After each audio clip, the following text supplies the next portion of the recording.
नमस्कार, मैं हूं प्रमोद और आप देखना शुरू कर चुके हैं दी-सड़कनामा.com। इस वक्त मैं मौजूद हूं सिरसा ज़िले के गांव दड़वा कला में और मेरे साथ इस वक्त पवन बेनीवाल हैं जो पूर्व में भारतीय जनता पार्टी के नेता थे और हाल ही में इन्होंने जो है कांग्रेस पार्टी ज्वाइन की है दिल्ली में। हम इनसे चर्चा करते हैं। जैसा कि आप सब लोग जानते हैं कि निकट भविष्य में ऐलनाबाद में उपचुनाव होने वाला है, उस उपचुनाव को लेकर के भी चर्चा करेंगे। और चूँकि पवन बेनीवाल ने पहले भारतीय जनता पार्टी में थे और उसके बाद किसानों के समर्थन में उन्होंने भारतीय जनता पार्टी छोड़ी और शहीद भगत सिंह स्टेडियम में चल रहे पक्का मोर्चा पे उन्होंने समर्थन किया जाकर के किसानों का।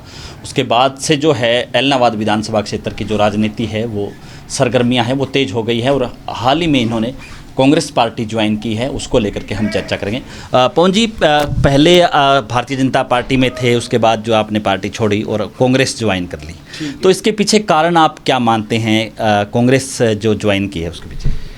इसके पीछे मेन मुद्दा तो किसानों का है जी। एक किसानों का मुद्दा है, बेरोजगारी मुद्दे हैं, अनेकों मुद्दे हैं, कोई एक मुद्दा नहीं है। एक एरिया की आवाज़, जो कार्यकर्ता की आवाज़ नहीं सुनते, कोई बात नहीं सुनते, कोई काम नहीं होते, ये थे मेन मुद्दे। जो भी काम मुख्यमंत्री ने घोषणा की थी उन घोषणाओं पे भी अभी तक काम शुरू नहीं हुआ। मतलब कि सिवाय घोषणा करके और छोड़ के और कोई काम हमारे एरिया में शुरू हुआ नहीं हुआ।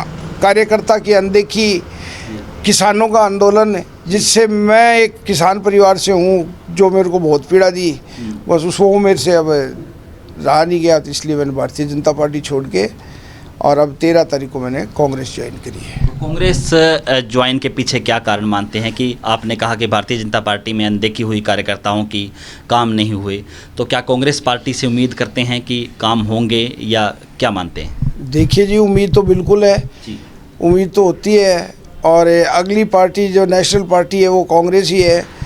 और आगे जो किसानों की आवाज़ या किसी की आवाज़ उठाती है तो आगे कांग्रेस पार्टी जो ऐसी पार्टी दिख रही है जो आम आदमी की आवाज़ उठाएगी, इसलिए मैंने कांग्रेस पार्टी ज्वाइन करी है। तो जैसे चुनाव अभी आपके ऐलनाबाद विधानसभा क्षेत्र में होने हैं, चुनाव को लेकर के आपने कांग्रेस पार्टी ज्वाइन की, कोई शर्त वगैरह टिकट को लेकर के? क्योंकि आप पहले जब इनेलो आपने छोड़ी थी तो भारतीय जनता पार्टी में आए थे तो आपको टिकट मिल गई थी। इस बार आपको क्या लग रहा है, टिकट को लेकर के कितने का आश्वस्त मानते हैं? देखिए जी, मैंने बिना शर्त कांग्रेस पार्टी ज्वाइन करी है।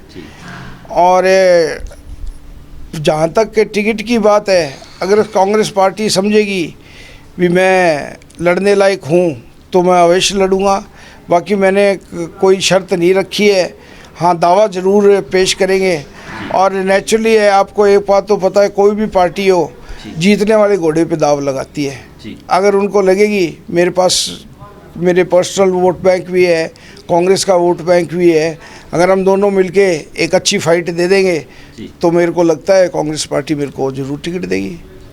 पिछले दिनों हमने इंटरव्यू किया जो कांग्रेस पार्टी से कई चुनाव लड़ चुके हैं, आपके हलके के, आपके चाचा लगते हैं भरत सिंह बेनीवाल। उन्होंने कहा कि पवन जो है कांग्रेस कल्चर में ढल पाएगा या नहीं ढल पाएगा, तो उस आपको क्या लगता है, कांग्रेस कल्चर में आप ढल पाएंगे?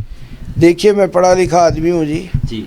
जब मैं इनेलो छोड़ के बीजेपी कल्चर में 7-8 साल निकाल सकता हूँ, तो ऐसी कोई बात नहीं है भी मैं कोई भी कांग्रेस का कोई अलग कल्चर है। ये कल्चर कुछ नहीं होता। हाँ, पार्टी है, इनके अपने अपने असूल है, वो ठीक है। कल्चर मेरे को नहीं लगता भी मैं कांग्रेस पार्टी के कल्चर में ना डल पाऊँगा। ऐसी कोई कल्चर में विशेष चीज़ नहीं होती भी कांग्रेस का ये कल्चर है। पार्टी होती है, पार्टी की नीति होती है, उनको फॉलो करना होता है। जो शीर्ष नेतृत्व है वो ऑर्डर देते हैं भी ये काम करना है। हम पापा ने जैसे कोई कर लो, फ़र्ज़ करो भी ये रैली करनी है या कोई ब्लड डोनेशन कैंप करना है या रोड बंद करने हैं या कुछ भी कर लो, तो वो ये कल्चर होता है पार्टी का, और कोई कल्चर नहीं होता। मेरे को तो लगता नहीं कोई विशेष कल्चर हो। तो गुटबाजी को लेकर के जिस तरह से ये खबरें आम चलती हैं सोशल मीडिया पे भी, न्यूज़ चैनलों पे भी, कि कांग्रेस को लेकर के कई गुट हैं, हालांकि इस गुटबाजी को लेकर के ही आपने देखा कि पिछले चुनाव में अशोक तंवर है, प्रदेश अध्यक्ष थे, उनको पार्टी उन्होंने छोड़ी। उन्होंने भूपेंद्र सिंह हुड्डा पे आरोप लगाए कि उनको जो है उनके साथ उनकी जो है सिस्टम बैठ नहीं रहा है।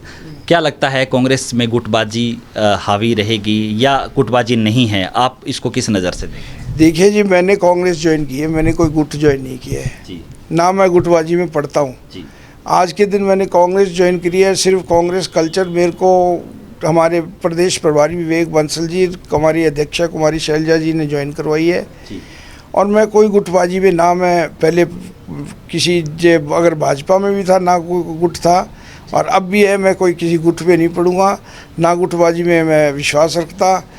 ठीक है, अगर कोई गुट था तो मेरे को पहले की बातें हैं, अब मेरे को पता नहीं इसके बारे में। तो आपके हलके के जो लोग हैं कांग्रेस के कार्यकर्ता या जिला के जो कांग्रेस कार्यकर्ता हैं, कांग्रेस के जो नेता है, आपने ज्वाइन किया, उनसे कोई बातचीत आपकी हुई या आपके हलके के जो कांग्रेस के कार्यकर्ता है उनके साथ आपकी ट्यूनिंग है वो बैठ पाएगी? क्या लग रहा है? बिल्कुल जी, मेरे को बहुत सारे फ़ोन आए, बड़ी मुबारकबाद दी है लोगों ने, हमारे ज़िले के कार्यकर्ताओं ने, कांग्रेस के कार्यकर्ताओं ने, मेरे हलके के जो मेन कांग्रेस के जो पुराने कांग्रेसी है, उन्होंने मेरे को बड़ा वेलकम किया है पार्टी में, और बड़ा खुश है मेरे से भी आप इस पार्टी में आए, और हमारी पार्टी की ताकत बढ़ी है।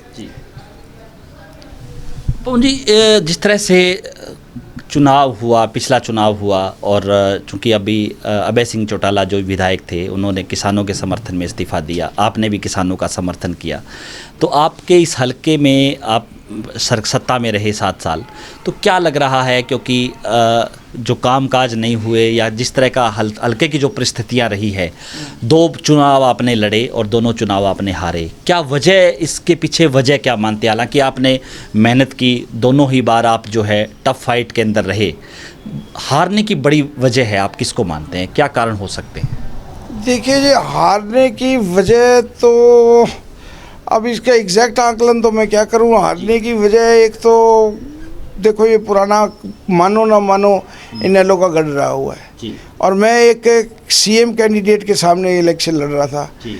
जिस कैंडिडेट ने सिर्फ एक सीट के लिए 89 सीटें दाव पे लगा दी। 89 सीटों पे सौदेबाजी हुई है। अभी आप जितने जहाँ चाहो वोट ले लो, मेरे को इलाहाबाद में वोट दिलवा दो।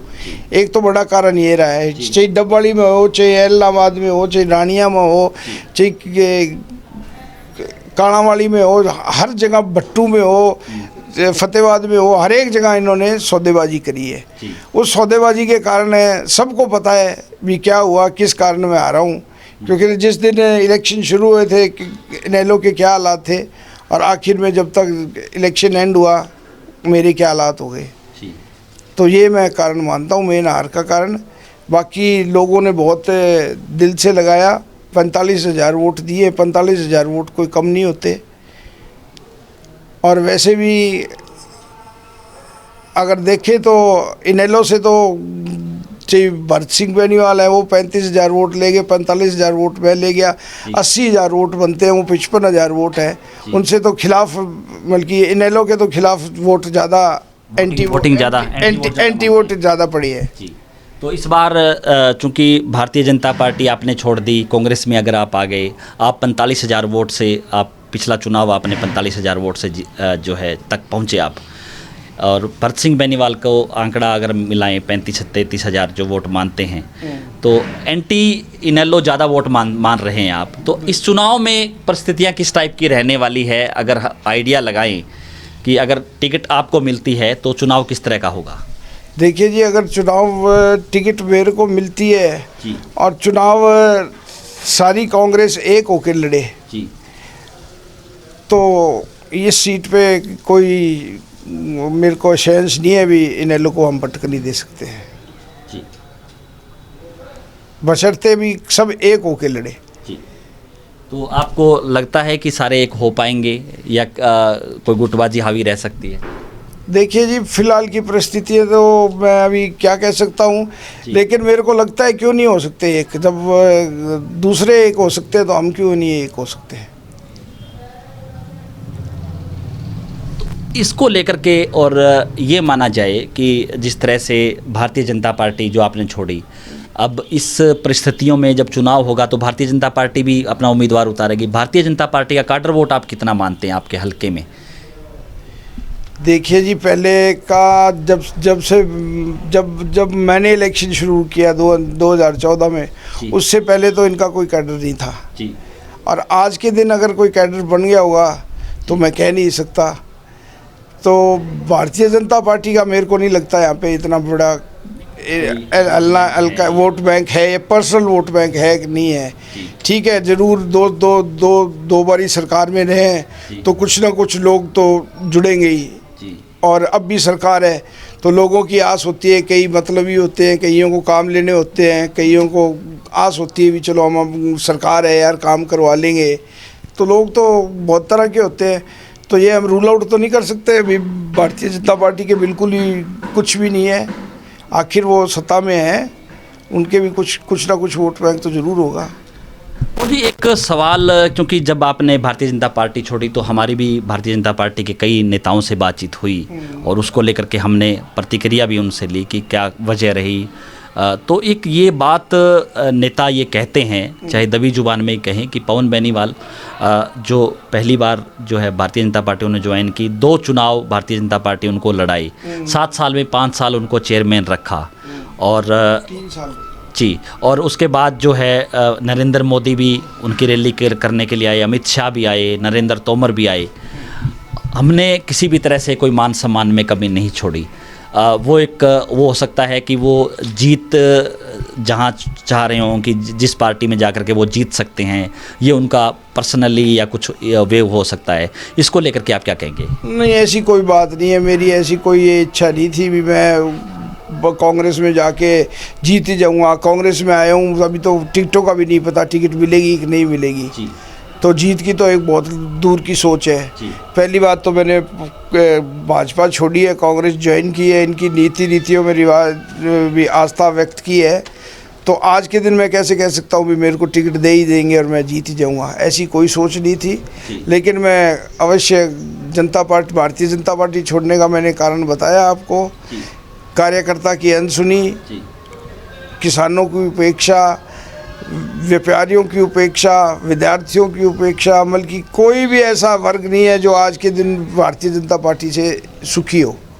इसके तो उस समय आपकी कोई बातचीत हुई भारतीय सरकार के नेतृत्व से कि इस टाइप से जो है हमारे हल्के में ऐसा हो रहा है या हमारी नहीं सुनी जा रही, इस टाइप का उनका कोई फीडबैक आया हो? देखिए जी, बहुत जगह मैंने ये बात कोई भी नेता अपनी पुरानी पार्टी छोड़ के जाता है तो बात ज़रूर उठाता है।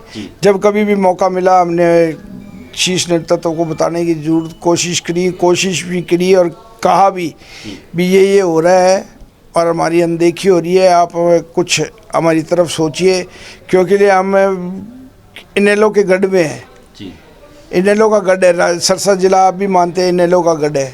इनेलो के गढ़ में हम एक इनेलो के जो कथाकथित सर्वा है उनके सामने इलेक्शन लड़ रहे हैं, तो आम दूसरे कैंडिडेट में और हमारे में फ़र्क होना चाहिए। तो ये बहुत बारी हमने आवाज़ उठाई लेकिन नहीं सुनी नहीं गई आवाज़, बिल्कुल नहीं सुनी गई जी। अब कांग्रेस में आने के बाद आप जो है किस तरह के जो आपका जो प्लानिंग क्या रहेगी लोगों को लेकर के, हल्के को लेकर के, क्योंकि नई पार्टी नया विज़न, तो नया विज़न आप किसको लेकर के शुरू करेंगे? क्या आपके इशू रहेंगे?